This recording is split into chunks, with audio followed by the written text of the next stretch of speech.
बहुत सावधानी से कथा सुनिएगा और अपने चित्त में उतारिए।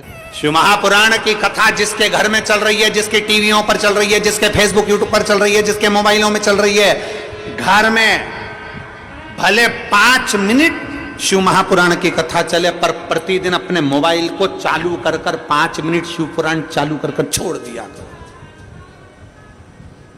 घर में टीवियों पर अगर कथा आए तो भले सुनो चाहे नहीं सुनो, 5-10 मिनट उस टीवी को चालू कर छोड़ा करो, जिससे वो शिव महापुराण के शब्द हमारे घर के वातावरण को शुद्ध करें। प्रभु बाबा भोलेनाथ ने कहा, पार्वती जब चौसर खेलते समय तूने मेरे वस्त्र लिए, मैं जल क्रीड़ा करने के लिए, जल में तप करने के लिए बैठा, तप के करने से मेरे शरीर से पसीना बह निकला, उस पसीने से 5 धाराएं प्रकट हो गईं। उस 5 धारा से गंगा जी की गोद से मेरी ये 5 बेटियां प्रकट हुई है। पहली जया, दूसरी विषहरा, तीसरी शामली बारी, चौथी देव और 5वीं दोतली। ये 5 कन्या शंकर जी की 5 बेटी। उसी समय पर माता पार्वती ने गंगा जी के जल को हाथ में लेकर कहा, गंगा तू मेरी बहन है, मेरे गर्भ से तो संतान नहीं हुई, पर तूने मेरे बच्चों को पाला पोसा बड़ा किया, इसलिए तेरे घाट पर आने वाला व्यक्ति शंकर जी के साथ तेरा स्मरण करेगा और जो हर हर गंगे बोलेगा, गंगा उसको तेरे स्नान का पुण्य घर बैठे मिल जाएगा। हर हर गंगे बोलो जम के। केवल गंगा के साथ उसी दिन से हर हर शब्द जुड़ गया और जिंदगी हो गई आपकी बोलते बोलते। आपको अभी तक नहीं मालूम होगा कि हर हर गंगे क्यों बोलते। जीवन हो गया भैया। शिव महापुराण में एक एक संवाद है। चावल क्यों लगाना चाहिए, शिव जी को कंकु क्यों नहीं लगाया जाता, शंकर को कुंकू नहीं लगता, रोली नहीं लगती, क्योंकि भगवान शंकर जब एक बार बैठे थे तो एक भगत ने शिव जी का कुंकू अभिषेक कर दिया था। कुंकू अभिषेक करा, इतने में माता जगत जननी जगदम्बा उसी समय पर आ गई। पार्वती ने शंकर जी के ऊपर से रक्त की धार जब बहते हुए नीचे आई, भोलेनाथ जी के शरीर से रक्त बहता देखकर माता पार्वती को क्रोध आ गया। पार्वती ने उसी समय पर श्राप देना चाहा। शिव जी ने कहा, पार्वती उसने कुंकू अभिषेक करा है और तू श्राप दे रही है। पार्वती ने कहा, मैं जान नहीं पाई, पर भोलेनाथ आपसे वचन देती हूं कि आज के बाद आपके शरीर पर यह रक्त ना देखूं। इसलिए आज तक शंकर जी के शिवलिंग पर कभी कंकु नहीं चढ़ाया जाता, कुंकू नहीं चढ़ेगा। शिव जी को चंदन चढ़ेगा, हल्दी चढ़ेगी, अष्टगंध चढ़ेगा, गुलाल चढ़ेगी, अबीर चढ़ेगा, पर कुंकू शंकर को कुंकू नहीं। जैसे अधिक मास के महीने में, अभी जो अधिक मास आ रहा है ना, आपके लिए तो लाभदायक है, समझ लो ये कथा। अधिक मास के महीने में जैसे पहले दिन का अधिक मास होता है, ऐसे 5वां दिन का जो अधिक मास होता है, पंचमी तिथि का, पंचमी तिथि का अधिक मास, शास्त्र कहता है कि जिसके घर में संपदा की कमी हो, पैसा आ ही नहीं रहा हो, सब दूर उलझ गया हो, बहुत टेंशन चल रहा हो, 3 साल में एक बार अधिक मास आता है। अधिक मास की पंचमी तिथि के दिन गन्ने का रस, गन्ने का रस जानते हो, ईख का रस, गन्ने का रस तुलसी जी के क्यारे में हाथ में लेकर 7 बार अपना नाम और गोत्र बोलकर छोड़ दो। जिंदगी में 3 साल में तो करोड़पति बनकर बैठ जाओगे, कभी लक्ष्मी की कमी नहीं आ सकती। अगला अधिक मास आएगा तो तुम तैयारी में बैठे रहोगे कि फिर पंचमी तिथि आए, फिर मैं गन्ने का रस डाल। केवल अधिक मास में होता है, अधिक मास के सिवा नहीं कर सकते, केवल अधिक मास, अधिक मास के अंतर्गत। और आपको तो मौका मिल रहा है ज्येष्ठ का अधिक मास है इस साल, बड़े प्रेम से आनंद में। और हम तो निमंत्रण दे रहे हैं आपको कि अधिक मास में मुंबई में महेश्वरी समाज द्वारा विष्णु महापुराण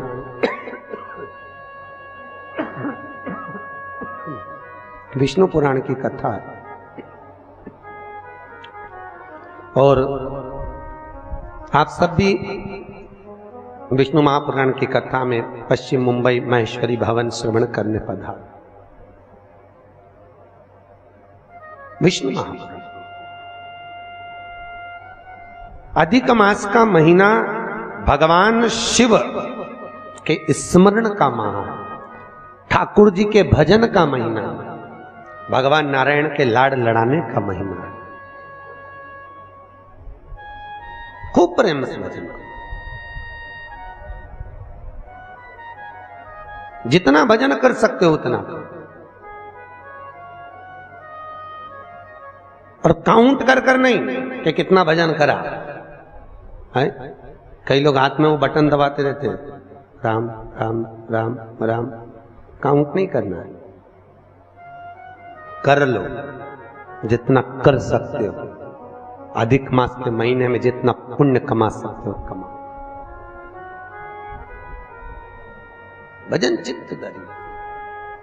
आज शिव महापुराण की कथा कहती है, माता पार्वती के सम्मुख में पांचों कन्याओं को देखकर गंगा जी के सम्मुख में जब बात प्रसिद्ध करी, तब माता पार्वती से शिव जी ने कहा, ये मेरी 5 बेटियां हैं। पार्वती जी ने पांचों को गले से लगाया। भगवान भोलेनाथ बोले, पार्वती ये जल की तरंगों में प्रवाहित होने के कारण इनका शरीर सर्प की आकृति में रहेगा। सर्प की आकृति।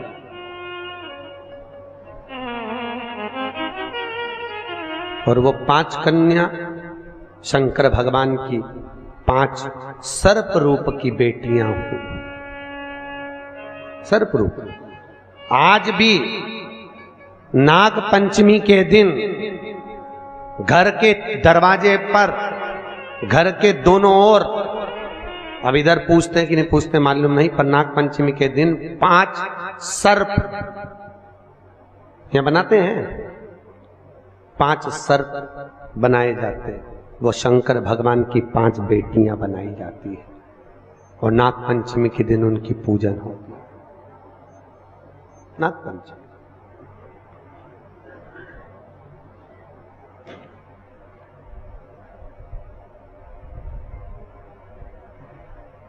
भगवान शिव की आराधना का केंद्र बिंदु है।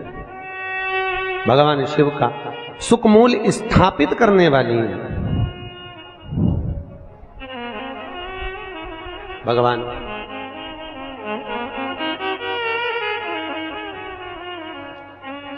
भगवान शिव ने 5 कन्याओं को आशीर्वाद दिया, माता पार्वती को समझाया, ज्ञानोपदेश प्रदान किया। समय आया और आज भगवान शिव विराजमान थे और भगवान शंकर के नयन बंद करने पर शिव जी के नयन से बंद करते ही एक अश्रु निकला।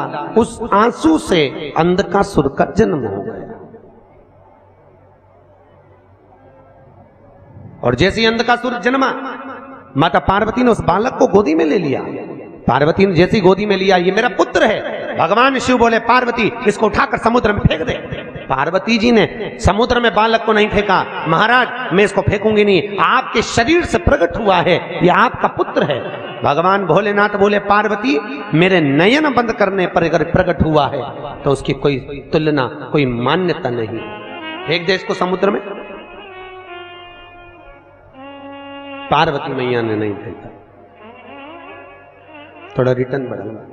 पार्वती मैया नहीं फेंकी। और जब माता पार्वती ने, बस ठीक है, पार्वती मैया जब नहीं फेंकी, शिवजी ने फिर कहा, पार्वती इस बालक को फेंक समुद्र में। पार्वती ने नहीं फेंका। ये आपका पुत्र है, मैं नहीं फेंकूंगी।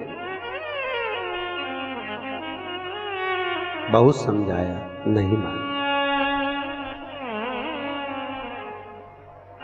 शिव जी को क्रोध आया।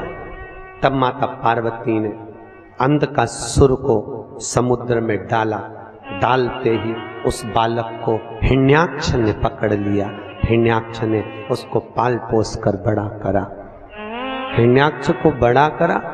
समय आया, जैसे हिरण्याक्ष ने जैसे ही अंधकासुर को बड़ा किया, पाल पोस कर तैयार किया, समय आने पर भगवान नारायण ने बराह अवतार धारण कर हिरण्याक्ष के प्राणों को हर लिया।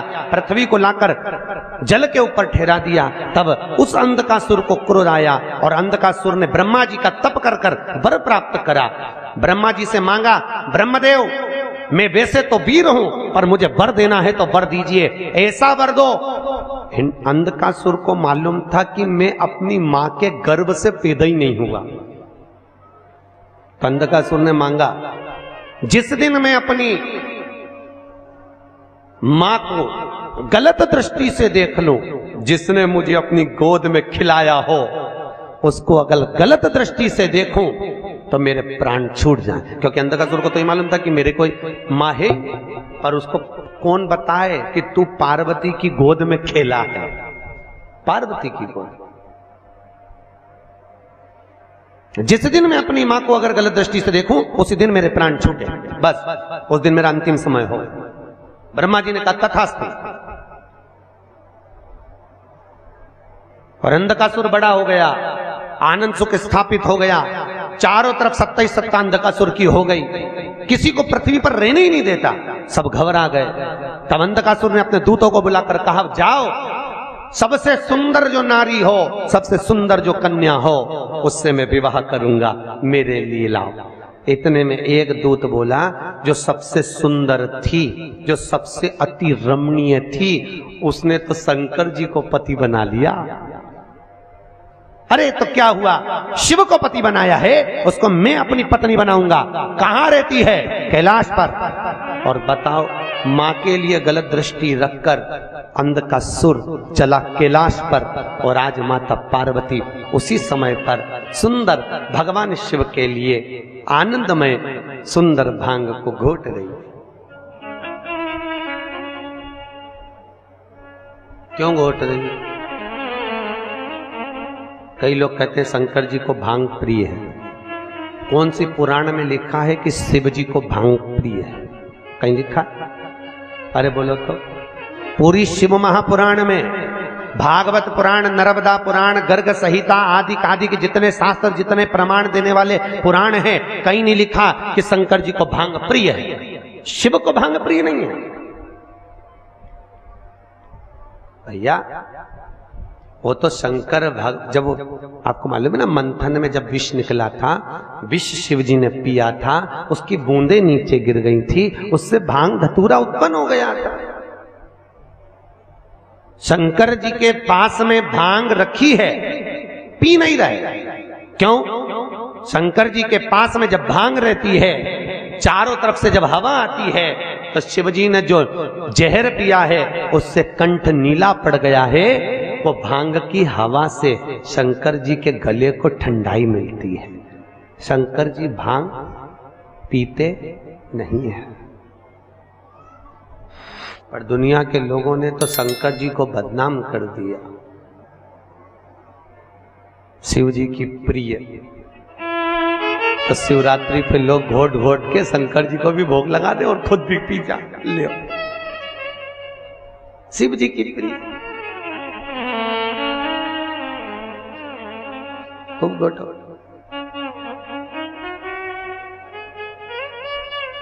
प्रियता ने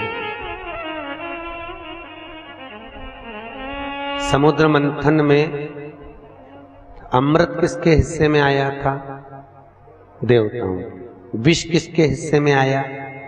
अरे बोलो, शंकर भगवान। जो अमृत पिए वो देव, जो विष पिए वो महादेव।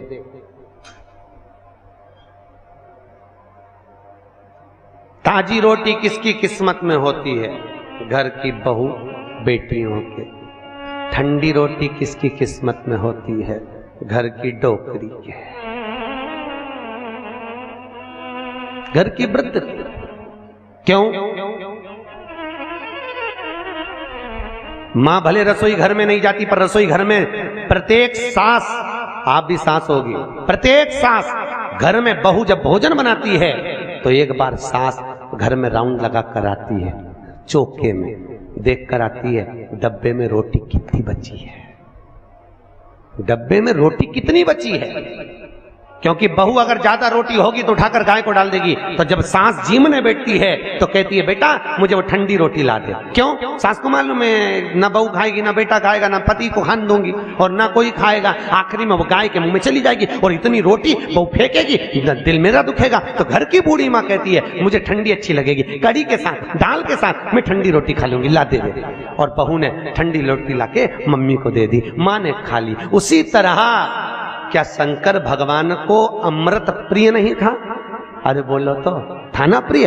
अगर देवताओं को अमृत अच्छा लग रहा है तो भोलेनाथ जी को भी अमृत अच्छा लग रहा है। पर शंकर भगवान ने सोचा अगर मैं अमृत पीऊंगा तो विष कौन पिएगा? इसलिए एक काम करता हूं, तुम सब गर्म रोटी खाओ, मैं ठंडी खा लेता हूं। इसी को कहते हैं महादेव। और मेरे भारत की भूमि की जो वृद्ध माताएं हैं, भारत के भूमि की जो बूढ़ी बूढ़ी माँ है, ये भी महादेव से कम नहीं है, जो रोज घर में विष को धारण कर रही है, रोज घर में कुछ ना कुछ घूट पी रही है।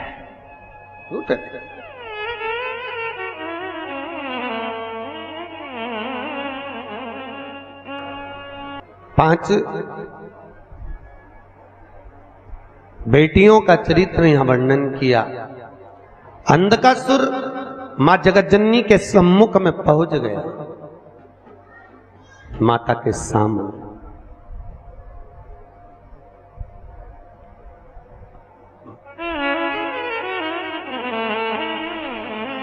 सभी देवियों में सर्व सुंदर अगर कोई देवी है, सर्व सुंदर, तो कौन? मां जगतजननी जगदम्बा। आपके यहां पर नवरात्रि में देवी बैठती है। अगर देवी जी की मूर्ति भी बैठती होगी ना तो आप उसको देखते रह जाओ, इतनी सुंदर मां की मूर्त होती है। और तेरी प्रतिमा इतनी सुंदर, तू कितनी सुंदर हो। सोचो, मां की मूर्त इतनी सुंदर है तो मां कितनी सुंदर है, कितना सुंदर। जगदम्बा भवानी को देखा, अंधकासुर ने देखकर भवानी मैया के सम्मुख में खड़े होकर कहा, अरे ये ओगड़ी भस्मी रमाने वाला, जटा जूट बांधने वाला, उसको पति बनाकर बैठी हो, मुझे देखो, इतना तो मां से कहना था। और उसी समय भोलेनाथ जी को क्रोध आ गया, क्रोध, शिव को क्रोध आया और बाबा भोलेनाथ ने उसी समय पर अंधकार। ओम श्री शिवाय नमस्ते। हम दर्शकों, आज की कथा में पंडित प्रदीप जी मिश्रा ने रायपुर छत्तीसगढ़ में जो कथा चल रही है उसके दौरान बहुत सारे उपाय बताएं और साथ ही जो है शिव पुराण का जो है वाचन किया है। इसके साथ में जो है उन्होंने जो है भगवान शंकर और पार्वती का जो है वाचन यहाँ पर किया है। जो भी चित्र दर्शन उन्होंने किया है वो भी बहुत अच्छी तरीके से किया है। तो अगर आप भी जो है कथा को ध्यान से नहीं सुने हैं तो एक बार और कथा को ध्यान से सुन लीजिएगा। और अगर आपने कथा को ध्यान से सुन लिया है तो आगे आने वाली कथा को सुनने के लिए प्रतिदिन आपको इस चैनल पर जो है कथाएँ मिलती रहेंगी। जो भी जहाँ का स्थान पर भी जो कथाएँ चल रही है वो जो है आपको इस चैनल के माध्यम से जो है प्रतिदिन 2 भाग में जो है कथा मिलती रहेगी। तो आपको भी जो है डेली कथा देखनी है तो चैनल को सब्सक्राइब कर लें और पास में आ रहे बेल आइकन को प्रेस कर दें ताकि आपको समय पर कथा का अपडेट मिलता रहे। मिलते हैं अगली कथा में, तब तक के लिए हर हर महादेव।